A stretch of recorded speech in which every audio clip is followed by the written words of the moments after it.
بسم اللہ الرحمن الرحیم۔ السلام علیکم ناظرین، آج کی ہماری ویڈیو کافی منفرد ہے کیونکہ آج ہم آپ کو روشن خیالی کے سفید پردوں کے پیچھے چھپا وہ کالا چہرہ دکھانے جا رہے ہیں جس سے انسانیت کا سر شرم سے جھک جاتا ہے۔ کچھ سال پہلے کی بات ہے کہ امریکہ کے ایک ٹی وی چینل پر ایک ریالٹی شو آیا کرتا تھا جس کا نام جیری اسپرنگر شو تھا۔ یہ شو بہت دلچسپ تھا۔ یہ 1991 میں شروع ہوا اور 27 سال تک مسلسل چلنے کے بعد 2018 میں ختم ہو گیا۔ اس شو میں حقیقی زندگی سے تعلق رکھنے والے کردار حقیقی مسائل پر بحث مباحثے کرتے۔ شو کی ریٹنگ بہت زیادہ تھی، اس وجہ سے چینل کو بہت زیادہ آمدن ہوا کرتی تھی۔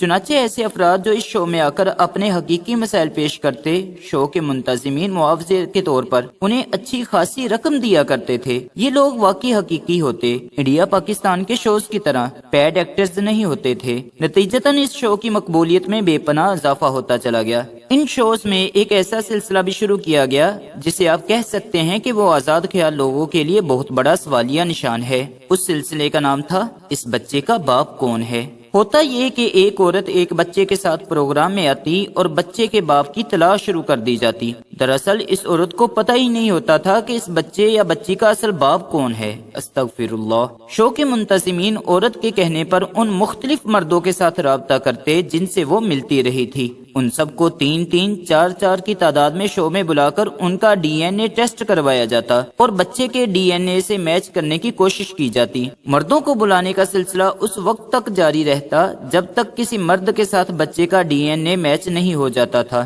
20 30 یا 40 مردوں کے ڈی این اے کے بعد آخر کار بچے کا اصل باپ تلاش کر لیا جاتا۔ اس دوران وہ تمام مرد جن کے بارے میں عورت بتاتی جاتی تھی وہ یہ تسلیم کرتے جاتے کہ واقعی وہ عورت سے مل چکے تھے۔ کہنے کو تو یہ ایک کھیل تھا لیکن جدید تہذیب کے دعوے داروں کی اخلاقیات کا جنازہ تھا جسے پوری دنیا دیکھا کرتی تھی۔ اس شو کے دوران ایک بار ایک ایسی عورت بھی ایک بچے کے ساتھ آئی جس نے آتے ہی 50 ایسے افراد کی فہرست دی جن پر اسے شک تھا کہ ان میں سے کوئی ایک اس کے بچے کا باپ ہے۔ لیکن جب 50 افراد کا ڈی این اے کیا گیا تو 50 میں سے ایک سے بھی بچے کا ڈی این اے نہیں ملا تھا، جبکہ سبھی نے اعتراف کیا تھا کہ ان کے اس عورت سے تعلقات رہے ہیں۔ اس پر عورت نے 100 اور افراد کی فہرست دی لیکن ان سب کے اعتراف کے باوجود ان میں سے کوئی بھی بچے کا باپ نہیں تھا، یہاں تک کہ 200 افراد کا ڈی این اے کیا گیا لیکن جب ان 200 میں سے بھی کوئی بچے کا باپ ثابت نہ ہو سکا تو اس عورت نے مزید افراد کو بلانے سے روک دیا۔ یہ تو ہم سنتے آئے تھے کہ ان لوگوں کے ہاں نکاح وغیرہ کا معاملہ تقریباً ختم ہو چکا ہے، لیکن اس حد تک اخلاقی گراوٹ کا اندازہ نہیں تھا۔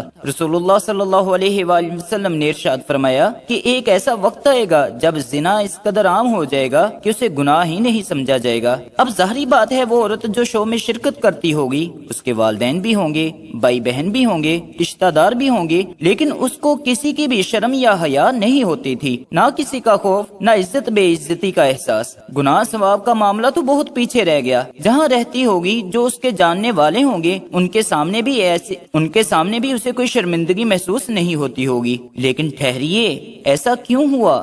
وہ معاشرہ کیسے مردہ ہوا یا اسے بنایا گیا؟ اس معاشرے میں سب سے پہلے آزادی کے ایسے قوانین بنائے گئے جن کے تحت کوئی دوسرے فرد کی زندگی میں مداخلت نہیں کر سکتا۔ کوئی عدالت، قانون یا مذہب کسی کو بے راہ روی سے نہیں روک سکتا۔ مذہب کو انسانوں کی زندگیوں سے نکال باہر کیا گیا اور آج باپ تلاش کرنے کے لیے ڈی این اے کیا جاتا ہے لیکن پھر بھی باپ نہیں ملتا۔ مجھے بش، اوباما، ٹرمپ وغیرہ کی کسی بھی انسان دشمنی پر افسوس نہیں ہوتا کیونکہ ان بیچاروں کو صرف ماں کا کنفرم ہوتا ہے۔ ہمارے ہاں کے لبرل، سیکولر، سرخے اور دیسی چے گویرے بھی ایسے ہی قوانین کے نفاذ کے لیے دن رات کوشاں ہیں، لیکن میں شکر گزار ہوں اپنے ان پڑھ، فسادی، بنیاد پرست اور ترقی دشمن علماء دین کا جو کسی بھی قیمت پر ایسے نہیں ہونے دیں گے۔ مر جائیں گے لیکن ایسی بے حیائی کو قانونی تحفظ کبھی حاصل نہیں کرنے دیں گے۔ میں لعنت بھیجتا ہوں اس ترقی پر، اس روشن خیالی پر جہاں اصل باپ کوئی لیبارٹری بھی نہیں تلاش کر کے دے سکتی۔ ملتے ہیں اگلی ویڈیو میں، تب تک اللہ حافظ۔